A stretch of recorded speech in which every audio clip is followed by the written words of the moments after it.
last song of autumn. In the heart of Kyoto, where autumn leaves painted the streets in hues of crimson and gold, lived a quiet man named Ren Takahashi. He was a gifted violinist, known not for fame but for the emotion his music carried, like whispers from another time. Each evening, he played in Maruyama Park, his melodies filling the air with longing and peace. People would stop and listen, but he never looked up. He wasn't playing for them. He was playing for someone he lost. 5 years earlier, Ren had met Aiko Sakamura, a painter whose soul mirrored his music, gentle, passionate, and full of unspoken stories. She used to sit at the park with her sketch pad, drawing as he played. 4 months, they never exchanged a word. One day, she left a small folded paper on his violin case. It was a painting of him playing, surrounded by falling leaves.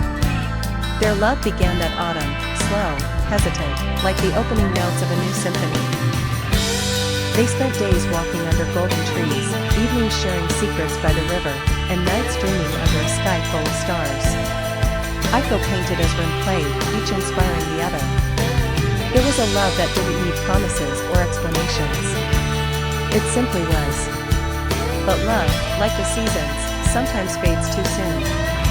Aiko was diagnosed with a rare heart condition. She hid it from him at first, not wanting to burden his dreams. But Ren found out when she collapsed while painting in the cold. She stayed in the hospital for months, her body weakening while her spirit remained radiant. Ren brought his violin and played by her bedside every day, even when her fingers could no longer hold a brush. "I'm afraid," she whispered once. "Of what?" he asked gently. "Of you forgetting my colors." Ren leaned in and pressed his forehead to hers. "You are every color I will ever play." Aiko passed away on the first snowfall of winter. Ren was never the same. Every autumn since, he returned to Maruyama Park and played. Not for the crowd. For her. For the leaves. For the memory of warm hands and softer smiles. He no longer performed in concert halls. His audience became the trees, the breeze, and the fading light. One afternoon, years later, as he played a tune he had written for her, the last song of autumn, a young woman sat quietly near him, sketching. When he finished, she approached and left a folded paper in his violin case. It was a painting of him under the falling leaves, surrounded by warmth. Ren looked up for the first time in years. The girl smiled gently. "She was my sister," she said. "She told me you played like love itself."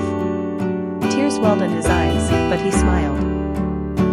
That night, Ren returned to the riverbank where he and Aiko once sat. He played once more, softly, sweetly, while leaves danced in the wind. And somewhere between the notes and the silence, he felt her hand in his again. Whispers across the lake.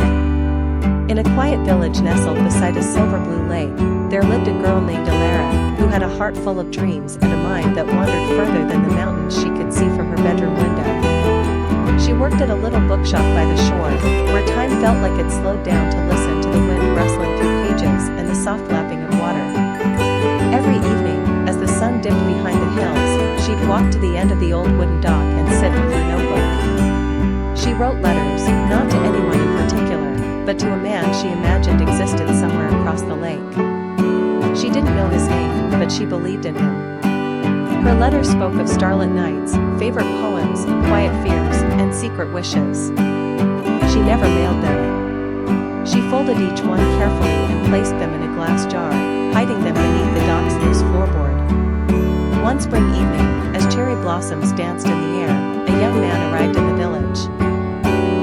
His name was Selim. He was an artist from the city who had come seeking silence after losing his father. He rented a cottage across the lake and spent his days painting landscapes and watching the clouds reflect in the water. One afternoon, while rowing his little boat toward the village, he noticed something glinting between the boards of the dock.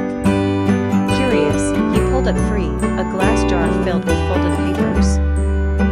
He read them slowly, as if each word had to be earned. He read about Alara's dreams, her sadness, her quiet strength.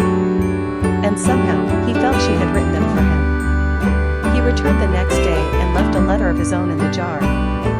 Alara found it that evening. At first, she thought it was a trick. But as she read, her heart pounded. He had written of her words, how they found him in a place he thought unreachable. He didn't sign his name, only, the boy across the lake. And so began their silent conversation, letters hidden in the jar beneath the dog. Day by day, they grew closer, their words becoming more vulnerable, more tender. They spoke of the lives they'd lived, of love they had lost, and love they never dared to hope for. One day, Selim's letter ended with, "May I meet you, not with words this time, but with a smile, at the edge of the lake, when the sun kisses the water goodnight?" Alara's hands trembled as she read it. That evening, dressed in the blue cardigan her mother had given her, she stood at the edge of the dock, waiting. The sky turned gold, then rose. And finally, from the other side of the lake, a rowboat appeared. Slowly, it came closer, carrying the boy she had once only written about. Selim stepped out and smiled. "You write beautifully," he said. Alara blushed. "You row well," she replied. They laughed. And just like that, the lake that once separated them became the place where their story began. They spent many days there, reading, writing, painting, dreaming. The letters continued, but now they placed them in each other's hands. And though life would bring its seasons, joy, sorrow, celebration, and struggle, Alara and Selim always returned to the dock, where whispers across the lake had turned into a love that needed no distance, no paper, and no jar. The light between two shores. In a quiet coastal town named Windmere, where the sea whispered secrets to the shore and the lighthouse stood like a silent guardian, lived a young woman named Alara. She was a marine biologist, spending her days studying sea life and her nights listening to the waves outside her window. Though she loved her work, her heart often longed for something more, something deeper than the ocean she studied. Across the sea, on a small, weather-beaten island, lived a lighthouse keeper named Caleb.